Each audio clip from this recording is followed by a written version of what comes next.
Now, aside from the enemies list, there was another episode that involved President Nixon. Um, he had made a speech in New York in which he promised to save the parochial schools because the Supreme Court had said that there could not be federal aid to religious schools. But he read a speech written for him by Pat Buchanan promising to do that. And I, next day, was asked to simply report what it was he planned to do. So I called a lot of people in the government, in the Catholic school lobby, and the sum of it was that there was nothing he could do, and his speech was nothing more than political rhetoric. And I said so. And it appears, from what we learned many years later, that Pat Buchanan didn't like my saying that, and he complained to Nixon, and Nixon gave instructions to call J. Edgar Hoover and get the FBI to get something on me. Apparently, something went wrong in their communications because it seemed that they called Hoover and asked for some background on Dan Schorr, and to the FBI, background means a background check in connection with a White House appointment. So pretty soon, there were the FBI agents talking to my family, to my bosses. They sent an agent to interview me, and I, at the time, could not make out what this was all about. When they realized what had happened, they called off the investigation and held a meeting to discuss damage control, what happens when it gets into the papers that we've sicked the FBI onto Dan Schorr. And they finally decided the only thing they could do was actually to say they were considering me for a job, however unlikely that might seem, because I had to say something. And so they identified some job to which I theoretically could have been nominated, and Ron Ziegler gave that as the explanation.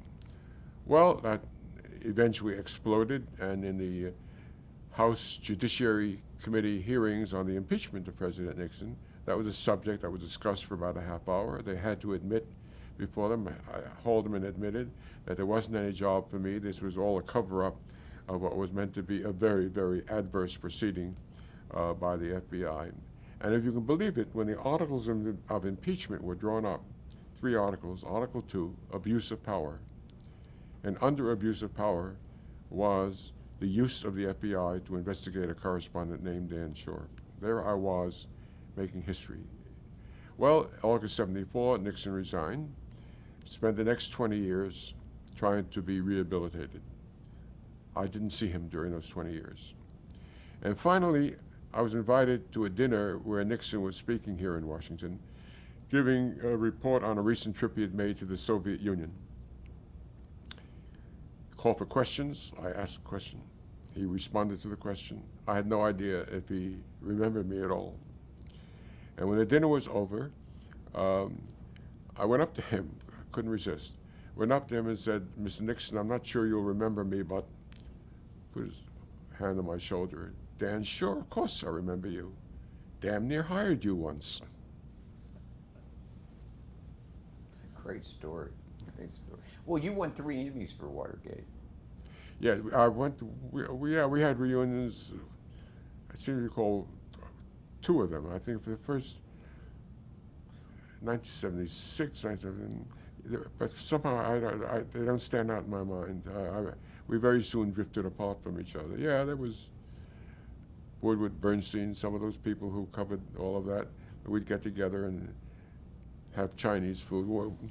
What I do remember is that the first one, they had Chinese food, and we had Chinese fortune cookies. And I opened a fortune cookie, and it says, "You will receive a high government appointment." And I wonder whether somebody planted that just for fun or not. I never will know. What role did you play in the Croncat series on Watergate? That was a very important moment in CBS for all of us. Cronkite had this idea. Cronkite had done a long 15 minutes on environmental questions, taking half of the program, and had been very well received. And so he said, let's take another issue and do a long, long takeout on it, because people like that, even if it takes half of the show. And they decided that Watergate would be the next one. So they came to me, because I was their Watergate correspondent, and they asked me to outline 1, maybe 2 long segments on Watergate, summing up everything that was known. So I wrote the outline, and it involved Dan Rather, involved several other people doing different parts of the story, and we went on the air one Friday night with this first part of it, 15 minutes. As we much later learned, we were hardly off the air before Chuck Colson in the White House called Bill Paley at home and said, if you're going to take after us, we can take after you. Something about you can be sure that the FCC is going to make it very difficult for you to renew your 5 licenses, your 5 television licenses and so on. And Paley panicked. Paley called up Dick Salant, the head of CBS News, and said, we can't do that second one. It's more than I can face. Salant said, but we have, at the end of the first one on Friday night, we promote that next one will be on Monday. There's no way we can not doing it, having announced to the country we're going to do it. And Paley, well, all right, but see if you can cut it down or do something. And they did. Came back to me and they said, we're making this cut, this cut, this cut, this cut, this cut, and this cut. And they cut it to pieces. And we went on the air with what had been about a third, maybe, and the least interesting or important third. It was one of my 2 worst moments at CBS. The second one, which in some ways was even worse, I will tell you about. We were getting ready as we approached July, August 1974. It was clear that Nixon simply wasn't going to make it. I mean, Senator Goldwater had come out against him. Republicans were against him. He was not going to be able to stay in office. And what was he going to do? Articles of impeachment were being written. They were getting ready to hold first a House impeachment, Senate trial. All of that, they were all getting ready for when finally Nixon decided to give up and resign. Arthur Taylor, who was president of CBS Incorporated, and who had campaigned for Nixon during the election, came to Washington on that morning, and I met him and asked him what brought him here. He said, well, I'm very worried about what happens tonight. What do you mean? Well, you know that Nixon keeps blaming CBS for his troubles, and what I'm afraid of is that he's going in his resignation speech to denounce CBS as responsible for splitting the nation and polarize the whole country on the subject of television in general and CBS in particular. And I said, yeah, that could well happen. He really has it in for us. Later in the afternoon, I saw Taylor again and said, well, where are we? He said, we're okay. He's not going to say anything bad. You know that. It's going to be all right. At 6 o'clock, we were getting ready for the 9 o'clock appearance of Nixon. We were all hanging around, reading the wires. And the CBS bureau chief, Sanford Sokolow, S-A-N-F-O-R-D, Sokolow, comes around and begins telling all of the correspondents who are going to be on the air that night, fellas, take it easy tonight. Let's not be vindictive. I said, Sandy, what do you mean? What does vindictive mean? Well, you know, I mean, it's a tense moment, and so don't. I had been in charge of putting together a 20-minute thing called the political obituary of Nixon, which we kept up to date every day for the moment whenever he left office. That was killed. I stood outside. I thought I'd be on the air. I was the Watergate expert. They said, we'll have you on maybe later. Dan Rather was on there saying this was Nixon's finest moment. Eric Sevareid got on and said, you have to sympathize with, and so on and so forth. And I could not believe in the way in which CBS was folding at the moment that it had won. A few weeks later, was in Denver for a lecture and was interviewed by Denver Rocky Mountain News when we were talking about it. And I said that I thought that CBS had folded and that this folding was quid pro quo of some kind. Well, CBS didn't like that. and I was called in and told by Dick Saland that I was not allowed to speak in public anymore except from script which they approved. I said, you mean in my lectures around that? Anywhere. So you can't do that. Where are my First Amendment rights? So go read your contract. And Joe Califano, my lawyer friend, said to me, go read your contract. The contract has a clause in it. It's to prevent you from doing commercials, is what the aim of it is. But it says that you will commit yourself not to allow your face or voice to be used in other than CBS things without permission. That gives them the right to tell you. I said, but he said, you waived your First Amendment rights when you signed that contract. And so there was for a few weeks. And then Sland called and said, it's ridiculous. I can't go on with this. Do whatever you want to do. But the end of my career with CBS, which officially came in 1976, really came in 1974 when I was accused of fouling our own nest. How had you gotten along with Saland as a boss? How would you characterize him? Sland was a great admirer of mine, although he could get very mad at me at times too. In his own memoirs, he says, I'm not sure I'm quoting exactly right, that Dan Schorr could be very difficult, but he was the best reporter we ever had. It was that mixture. And there was always that mixture my whole life with CBS, that mixture once described by my bureau chief, Bill Small, who didn't like me very much, but we had to work together. He was assigned to be my producer in 1972 at the Republican Convention. He was my producer. I was up on the dais, and he was working with me. And we worked together pretty well. When the convention was over, late at night, we walked up the aisle together, and I shall never forget what he said to me.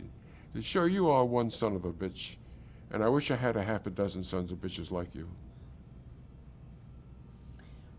Let's go back to Paley just a second. Didn't you have another run-in with Paley? Yes, well, I had a run-in without knowing it, apparently, but yes, there was a run-in.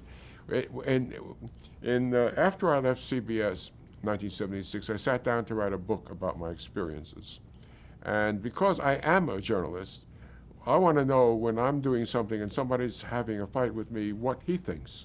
I want to get both sides, even though it's a story about me. So I decided to try to do taped interviews with everybody involved with my fate, including Bill Paley.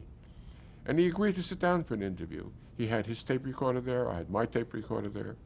His tape recorder stopped at some point. I said, never mind, Mr. Paley, I'll give you a feed. And we talked. My first question to him was, Mr. Paley, why did you want to fire me? And he said, I've been trying to fire you for 12 years, and they never let me do it. I said, well, why did you want to fire me for 12 years? He said, because 12 years ago, in 1964, you did that thing from Germany about German relations with Senator Goldwater, who was about to be nominated in San Francisco by the Republicans. And you said some things that got Goldwater very, very angry. And he took off after us. And he was angry with me, Paley, because he thought I had put you up to it because I'm a friend of Eisenhower, and Eisenhower was backing Scranton against Goldwater. Can you follow all of that? And because I had embarrassed him, he wanted to fire me then. But was told, he said, they told me I couldn't fire you then because I would look bad in the papers that we had caved into Goldwater and so on. So I said, we'll fire him at the first opportunity.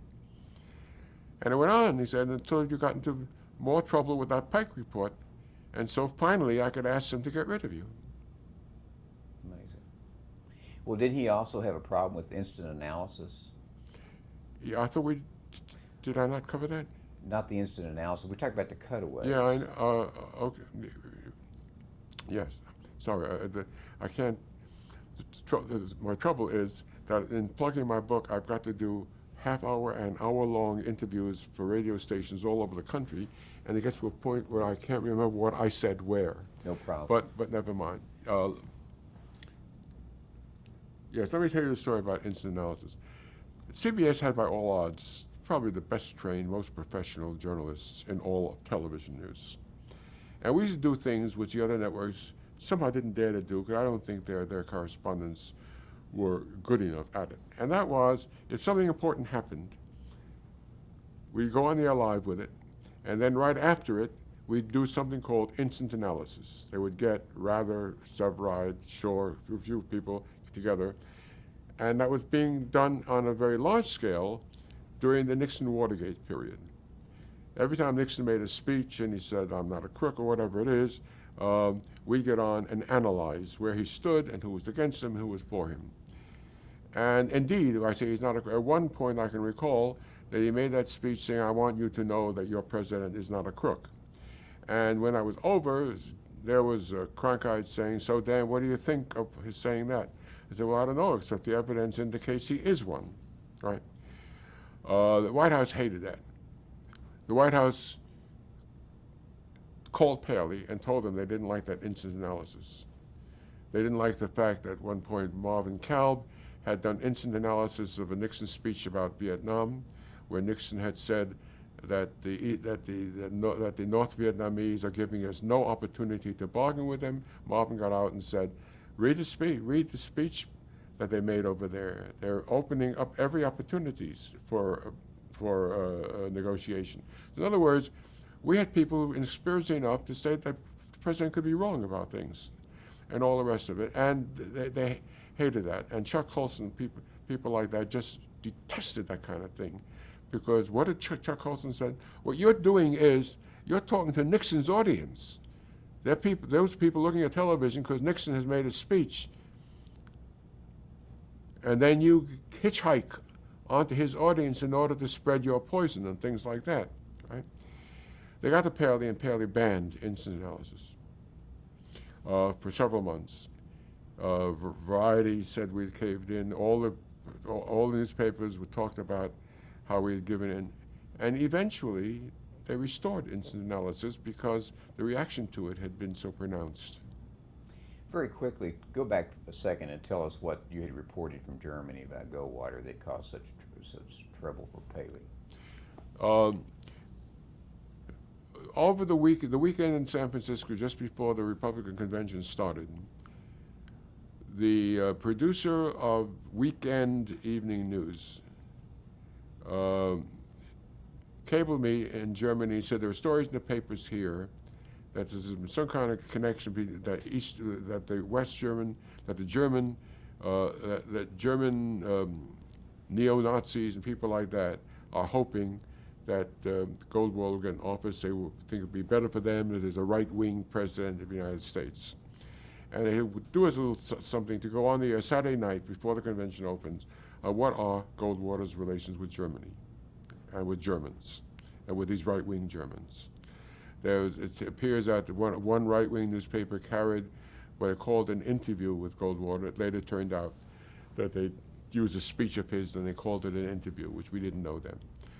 But also in the course of researching this story, I learned that Goldwater was planning to leave San Francisco on the morning after his nomination and fly to Germany in order to spend the vacation with his bridge-playing friend, General William Quinn, the commander of the 7th Army. And they were going to spend that vacation in an American Army recreation center called Berchtesgaden, which had been Hitler's favorite place in Germany. And so I put all of this together, and I said, there's something very strange about a guy who would start his campaign in Germany, go to a place. I mean, from the point of view of political tactics, and so I put all of that together into a piece, which, as it turned out, I heard later, Scranton, who was trying to run against Goldwater, didn't have a prayer by that time, but he made transcripts of my broadcast and put it under the door of every convention delegate in San Francisco. So in other words, there was a sense there that we were part of some, and if you happen to be a right-wing person, you see conspiracies easily anyway, and clearly the impression was given that we were part of some CBS Paley conspiracy against Goldwater. and Paley was immensely embarrassed. He shouldn't have been in San Francisco at all. Frank Stanton had advised him not to go to San Francisco because it was known that he was friendly with Eisenhower and Scranton. He insisted on going, and as Stanton later told me, all the worst things we thought could happen if Paley was there happened. What about the Pike Report? Let's talk about the Pike Report now. The Pike Yeah, Report. well, let's see how fast how I can do that. Because now I'm almost, not only my voice, but I'm beginning to give out. But let me, this should be about almost the end of it, but all right. 1974, after the Nixon resignation, my Watergate assignment ended. But very soon I got an assignment that I called the Son of Watergate. What happened was that there were some stories, mainly by Seymour Hersh of the New York Times, telling about some of the terrible things that the CIA had done, including trying to plot to bring down the regime of Allende in Chile, doing domestic surveillance of anti-war people, which is against the law. CIA is not supposed to do any domestic surveillance. And as a result of those stories, CBS said, here's a new assignment for you. That the whole business of investigating the intelligence community is beginning to warm up. That'll be your assignment. So I, first of all, covered Senator Frank Church of Idaho, headed a Senate committee which started a series of investigations. I contributed to those investigations by reporting, first and exclusively, that the CIA had been involved in assassination conspiracies against people like Castro and so on. The result of my report on the Cronkite Evening News was that Frank Church said, we'll have to investigate that, and for the next 3 months, his Senate committee investigated CIA involvement in assassination conspiracies. Then the House Intelligence Committee, playing catch-up with the Senate, also formed an investigating committee headed by Otis Pike, Democrat, New York, Long Island. They tried to find some things which the Senate committee might not have discovered, and they wrote a report. Some of the things in the report were objected to by the Ford administration, the CIA Secretary Kissinger, because they were classified. And there was a question of what a congressional committee can do in the way of declassifying information for its report, or do they have to respect the classification? That seemed like a very small point, but it became a very important point, because when the House committee, the Pike Committee so-called, finished its report and voted 9-4 to release it, the administration got in with the leadership in the House and managed to get the House to suppress its report. Now, before that happened, I had gotten, through sources, I had gotten an advance draft of the report. And when the House, and I had reported from it, I had said this report says so and so forth, here's this, and I'd given several stories on CBS radio and television based on the contents of that report. Had even shown it in my hand on television. Here is the Pike report, so on and so forth. But all of that was before the House voted to suppress it. And now that the House voted to suppress it, I was in a peculiar position that I had what turned out to be the only copy of that report in the free world. And people who knew I had it called up and said, you have an obligation to see that that report's published, the whole thing, the way the New York Times books published the Pentagon Papers. I said, wow, all right. So I asked Dixieland, CBS. CBS owns 2 publishing houses. Can we get one of them to publish this report? He talked to lawyers, came back and says, CBS won't touch it. I said, I'll have to do it myself. I asked the Reporters Committee for Freedom of the Press to find a publisher, somebody who would publish it in paperback. In the end, they came back and said, the only one we can find willing to publish the whole text is the Village Voice in New York. I didn't give it to them.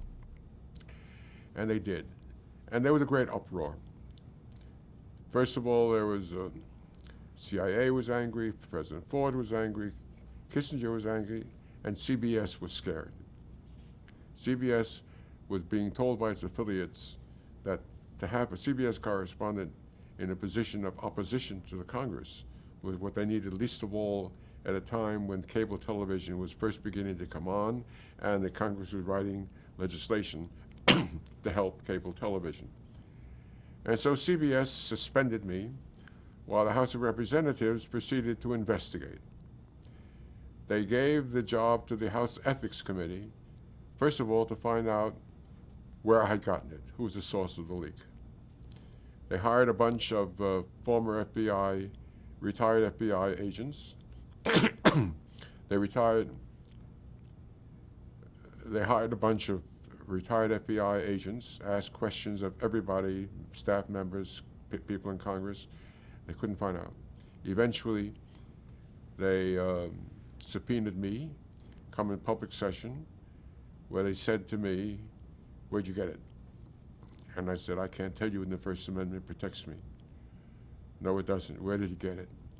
If you won't tell us, you may be cited for contempt of Congress with 2 years in prison." But I can't tell you. And I proceeded to argue as best I could why, what it meant to me, that my whole life depended on respecting confidences. If I couldn't respect confidences, I would be drying up the world for future journalists, and I couldn't do that. And eventually they retired from the room and went and they voted 6-5 not to cite me for contempt. CBS, which had suspended me, now found me something of a hero. And Dick Saland called up and said, "When are you going back to work?" I said, "But you fired me last February when Paley told you to." He said, "Then we'll rehire you." I said, "Dick, it's over. It's over." So having been fired, I was reinstated and resigned. And went on to other things. Let's talk about here at the very end here, your experience with CNN, because that's you were there on the ground level. How did you get involved with CNN? Are you out?